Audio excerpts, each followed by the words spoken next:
יברכך אדוני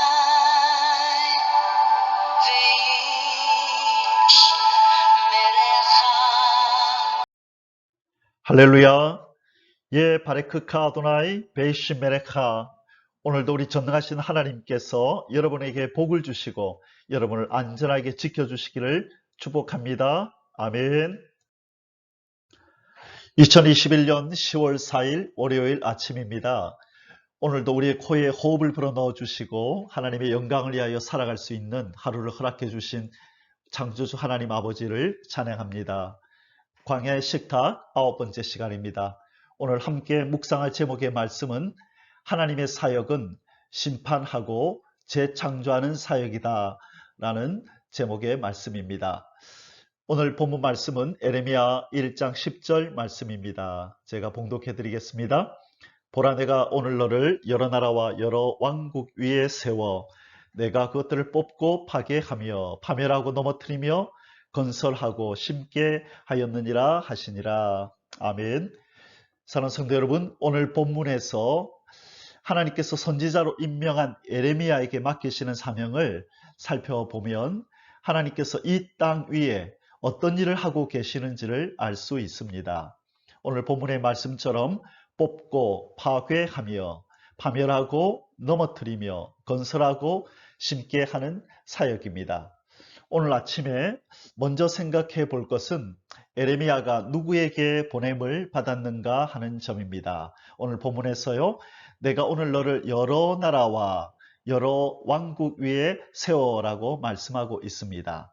여러 나라와 여러 왕국 위에 라고 비슷한 표현을 두 번이나 이렇게 반복한 것은 에레미야가 열방의 선지자로 임명되었음을 보다 선명하게 부각시켜 주는 말씀입니다. 이처럼 하나님께서 에레미야를 여러 나라 위에 자신의 대리자로 임명하시며 심지어 여러 나라를 향한 심판을 선언하는 자로 삼으셨다는 사실은 만왕의 왕이신 하나님께서 전 세계의 모든 민족들과 모든 나라들 위에 왕들 중에 왕으로 계신 가장 높으신 절대 주권자이시고 또 만왕의 왕이심을 선포하는 것입니다. 그리고 오늘 본문에서 두 번째로 생각해 볼 것은 에레미야의 사명입니다.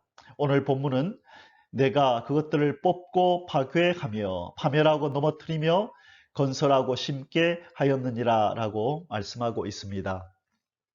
에레미야가 전 세계의 민족들과 모든 나라들 위해 선지자로 임명받은 이유는 네 가지 부정적인 동사로 표현된 심판의 선언과 두 가지 긍정적인 동사로 표현된 회복의 선언을 하도록 하기 위함이었습니다. 그러므로 에레미야의 사명은 심판의 선언과 회복의 선언, 이 두 가지라는 것입니다.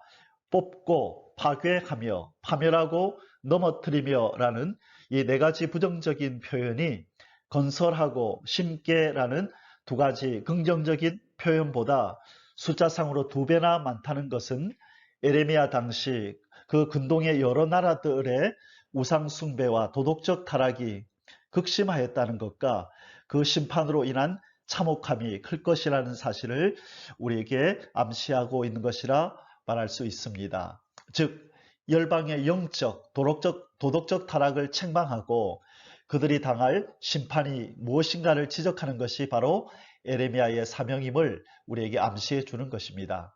에레미야의 사명은 단지 하나님의 말씀을 맡아 순종하는 마음으로 열방에 선포하는 것이었고, 그러나 그 배후에는 전 우주의 진정한 통치자이신 하나님이 계시므로 그의 메시지는 반드시 성취될 것이 분명하였습니다. 하나님께서 에레미야 선지자를 통해 심판을 예고하시는 이유는 열방을 향해 회개를 촉구하기 위함이었습니다. 따라서 궁극적으로 그의 예언은 긍정적 목적을 지닌 것이라고 볼 수 있습니다. 본문에서 에레미야의 예언 사역이 파괴 이후에 재건으로 귀결된다는 점은 에레미야의 예언이 궁극적으로 긍정적인 재건을 위한 것임을 잘 보여준다는 것입니다. 하나님께서 노아에게 홍수의 심판을 선포하게 하신 것도 같은 맥락에서 이해될 수가 있습니다. 전 우주적인 홍수의 예고는 홍수 후에 재건될 하나님의 나라를 위한 것이었습니다. 또 바벨론으로 포로되어 끌려갈 것을 예언한 예레미야의 예언도 70년의 포로기가 끝나고 하나님의 백성으로 더욱 거룩하게 변모되어 돌아올 것을 기대하면서 행한 선포였다는 것입니다. 오늘날 이 종말의 때에 선포되는 심판의 메시지도 마찬가지입니다. 종말은 새로운 시작, 곧 만왕의 왕의 귀환과 심판과 천유왕국의 창조로 새롭게 도래할 하나님의 나라를 위한 심판의 선포인 것입니다. 사랑하는 성도 여러분, 이 심판의 메시지에 순종으로 반응하는 자들은 구원받을 자의 반열에 서게 되지만 하나님의 심판의 메시지에 불순종하며 멸시하는 자들은 참혹한 심판받을 자의 반열에 서게 될 것이라는 것을 우리는 명심하여야 될 줄 믿습니다. 사랑하는 성도 여러분, 여러분을 축복합니다. 예레미야 선지자가 사역하던 당시처럼 이 사회는 평안하다, 안전하다라고 외치며 성도들의 영적 무장을 해제시키고 잠자는 신앙 상태로 이끄는 메시지와 반면에 환난과 심판이 다가왔다, 깨어있으라 외치는 각성의 메시지가 동시에 들려오는 시대입니다. 이때 우리는 주님의 음성에서 지혜를 얻어 바로 행동해야 합니다. 마태복음 14장 42절에서 44절 우리 주님께서 이렇게 말씀하십니다. 그러므로 깨어있으라. 어느 날에 너희 주가 임할는지 너희가 알지 못함이니라. 너희도 아는 바니 만일 집주인이 도둑이 어느 시각에 올 줄을 알았더라면 깨어있어 그 집을 뚫지 못하게 하였으리라. 이러므로 너희도 준비하고 있으라. 생각하지 않은 때에 인자가 오리라. 아멘. 사랑하는 성도 여러분, 늘 깨어 성령 안에서 기도하며 신부단장하며 주님을 기다리는 복된 하루가 되시기를 신랑 되신 예수 그리스도의 존귀하신 이름으로 축복합니다. 아멘. 함께 기도드리겠습니다. 늘 깨어있으라 말씀하신 주님, 영적 회의에 빠지게 하는 메시지의 길을 막게 하시고 각성하고 경성하게 하는 시대의 메시지를 듣고 늘 깨어있게 하여 주시옵소서. 예수 그리스도의 존귀하신 이름으로 간절히 기도드리옵나이다. 아멘.